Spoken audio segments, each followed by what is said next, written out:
Puji Tuhan, kita sangat bersyukur kepada Tuhan saat ini. Kita ada sebagaimana kita ada semua karena anugerah Tuhan, karena kasih Tuhan yang begitu besar buat kehidupan kita.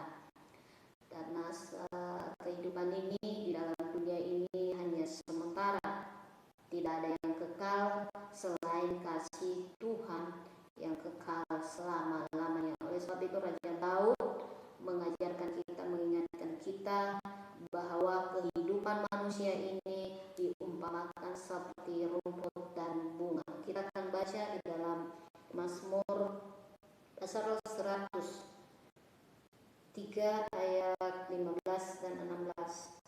Adapun manusia hari-harinya seperti rumput, seperti bunga di padang, demikianlah ia berbunga. Apabila angin melintasinya, maka tidak ada lagi ia, dan tempatnya tidak mengenalnya lagi. Nah, ini firman Tuhan dikatakan dalam pemazmur, kehidupan manusia ini seperti rumput dan bunga. Kita akan melihat bunga tersebut di pagi hari kelihatannya segar dan indah, dan ketika di siang hari terik matahari menyinari bunga tersebut, dan otomatis bunga tersebut akan menjadi layu, dan apabila angin melintasinya, maka bunga tersebut tadi dibawa angin kemana dia mau. Nah, kehidupan manusia seperti itu, saudara. Hari ini kehidupan manusia senang dan happy. Karena kenapa? Karena dia mempunyai segala sesuatu, saudara, mempunyai uang, mempunyai pokoknya semua, dan dia sehingga sukacitanya meluap-luap. Ada sukacita, dia melayani Tuhan dengan segenap hati, bahkan dia membaca firman Tuhan, bersaksi bagi semua orang, melakukan yang terbaik, mengasihi sesama, bahkan dan sebagainya. Dan ketika apabila angin pencobaan, angin tantangan, penyakit, sakit penyakit, dan masalah dalam rumah tangga, di dalam kehidupan pribadi, bahkan dalam pekerjaan, dalam pelayanan dan sebagainya, mudah sekali kita meninggalkan saudara, meninggalkan Tuhan.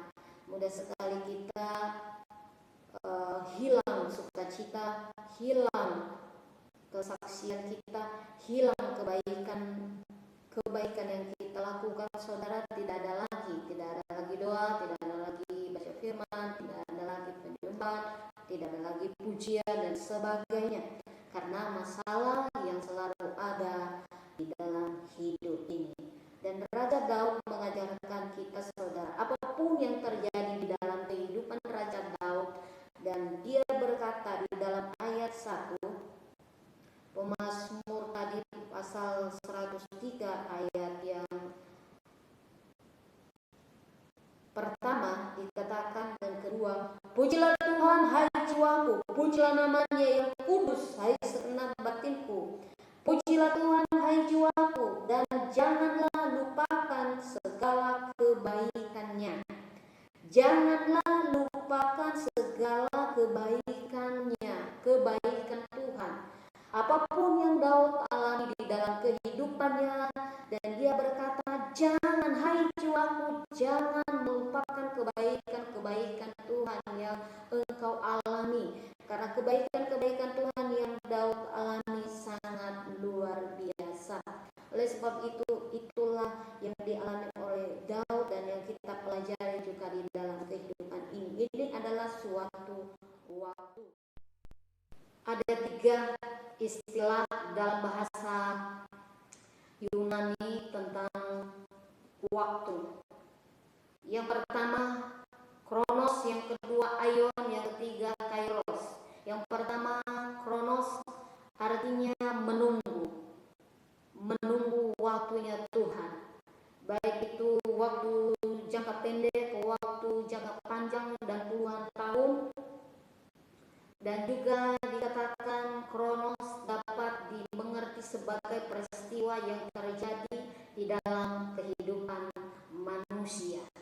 Oleh sebab itu, saudara, kata kronos artinya menunggu waktunya Tuhan. Ya, menunggu. Menunggu artinya menantikan. Apa yang mau dinantikan adalah janji Tuhan. Janji Tuhan itu apa? Kita akan melihat di dalam Yesaya 40 ayat 31. Beginilah firman Tuhan, tetapi orang-orang yang menanti-nantikan Tuhan mendapat kekuatan baru. Mereka seumpama raja wali yang naik terbang dengan kekuatan sayapnya. Mereka berlari dan tidak menjadi lesu. Mereka berjalan dan tidak menjadi lelah. Nah, orang-orang yang menanti-nantikan Tuhan akan mendapat kekuatan baru.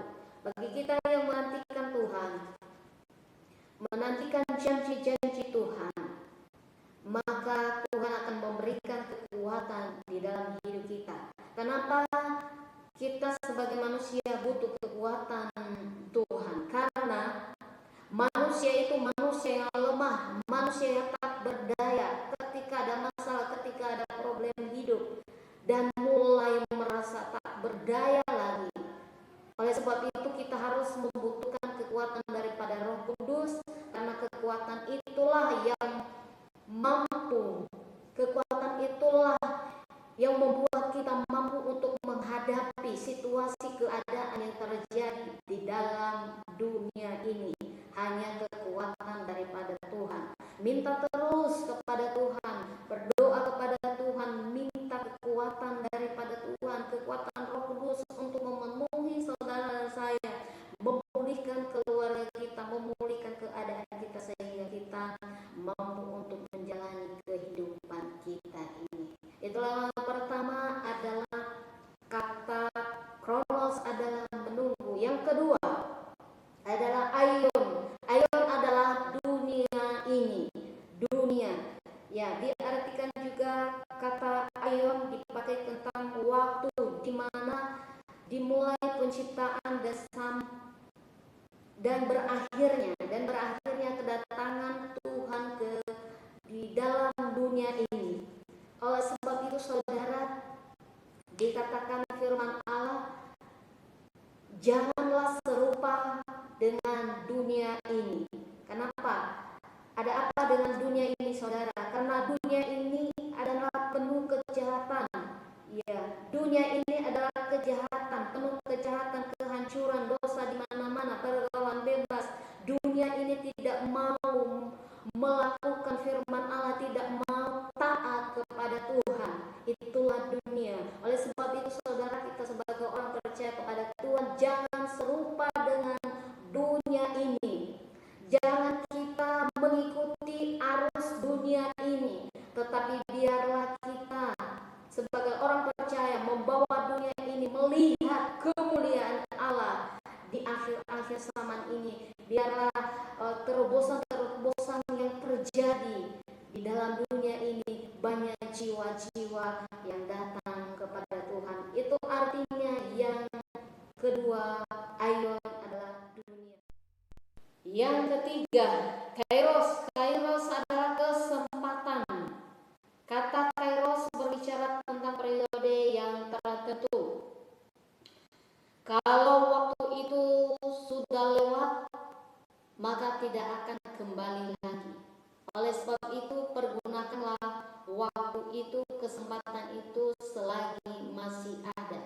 Di dalam kitab Galatia pasal yang ke-6 ayat yang ke-10, selama masih ada kesempatan bagi kita, marilah kita berbuat baik bagi semua orang, tetapi terutama kepada kawan-kawan kita seiman. Karena kenapa dikatakan firman Tuhan, selagi masih ada kesempatan, marilah kita berbuat baik bagi semua orang, terutama kepada kawan-kawan kita seiman. Kalau kita tidak cermat, kita akan kehilangan kesempatan yang ada. Oleh sebab itu, selagi ada kesempatan, pergunakan itu dengan baik-baik. Karena kenapa saudara? Ada waktu pintu terbuka dan ada waktu pintu tertutup. Oleh sebab itu Alkitab berkata saudara, apabila ia, Di dalam kitab Wahyu pasal 3 ayat 7 dikatakan, apabila Tuhan membuka, tidak ada yang dapat menutup. Apabila Tuhan menutup, tidak ada yang dapat membuka. Oleh sebab itu, ada waktu Tuhan membuka pintu bagi kita dalam sebuah kesempatan. Bila kita tidak masuk dalam pintu tersebut, maka pintu akan tertutup. Oleh sebab itu, pintu itu ialah sebuah kesempatan bagi kita. Nah, jadi perhatikan, kata kairos adalah kesempatan. Kesempatan itu bagaikan awan yang berlalu. Oleh sebab itu, pergunakan ketika ia nampak di hadapanmu. Sebab itu, apapun yang kita lakukan, apapun yang kita buat untuk bagi semua orang, untuk kebaikan, baik itu untuk melayani, baik untuk membantu orang-orang miskin, bahkan untuk membantu yang mau bisa dibantu, kita lakukan, saudara, dengan segenap hati, bukan karena kuat dan gagah kita. Semuanya itu biarlah nama Tuhan dipuji dan dipermuliakan. Oleh sebab itu, saudara, firman Tuhan mengajarkan kita di saat ini, waktu Tuhan, waktu yang terbaik. Apapun menjadi pergumulan kita, berdoa kepada Tuhan, mintalah kepada Tuhan ya, untuk memulihkan keluarga kita, masa depan kita, bahkan pekerjaan kita, dan tunggu waktunya Tuhan. Dan biarlah kesempatan-kesempatan yang ada, biarlah itu gunakan dengan baik-baik, karena waktu Tuhan, waktu yang terbaik. Waktu manusia terbatas, tetapi waktu Tuhan, waktu yang terbaik dan indah pada waktunya. Kita nyanyikan lagu pujian ini, waktu Tuhan, waktu.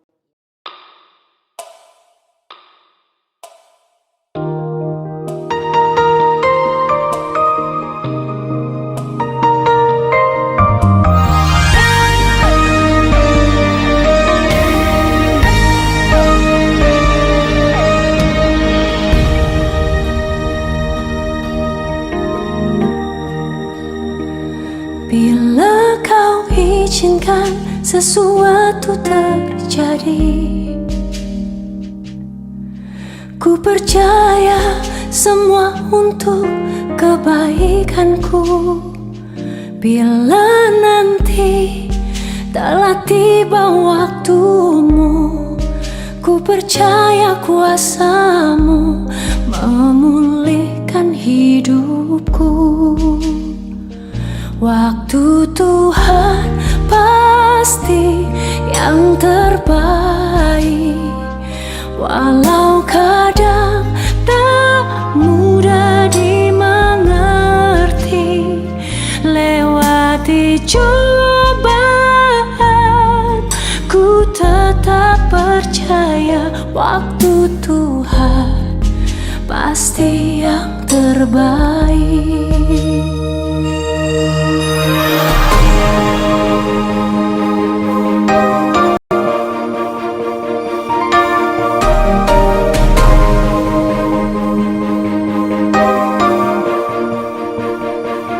Bila kau izinkan sesuatu terjadi,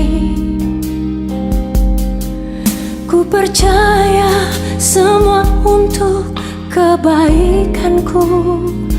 Bila nanti telah tiba waktumu, ku percaya kuasa-Mu memulihkan hidupku. Waktu Tuhan pasti yang terbaik, walau kadang tak mudah dimengerti. Lewati cobaan, ku tetap percaya waktu Tuhan pasti yang terbaik.